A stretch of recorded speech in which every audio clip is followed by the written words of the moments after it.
د امریکا ولسمشر ډونالډ ټرمپ په سپینه ماڼۍ کې د بیت الله شریف تصویر راځړولی دی. خو دغه انځور یې ولې راځړولی دی نو په دې ویډیو کې به تاسو ته روښانه کړو. هیله ده تر پایه سره پاتې شئ. په امریکا کې هره ورځ زرګونه تنه په کرونا اخته کیږي.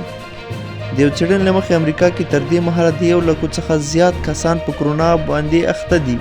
نو د کرونا مرض امریکا هم ورخطا کړې ده او امریکا د هر هغې لارې څخه کار اخلي کوم چې د کرونا د علاج سبب کېدلی شي.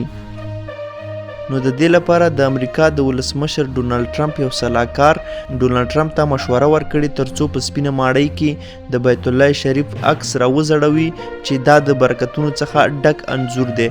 نو د امریکا ولسمشر ډونالډ ټرمپ هم د دغه کار ستاینه کړې ده او ویلي دي چې دا ډېر یو ښکلی او د مینې څخه ډک انځور دی او دا به همیشه لپاره په سپینه ماڼۍ کې راځړېدلی وي.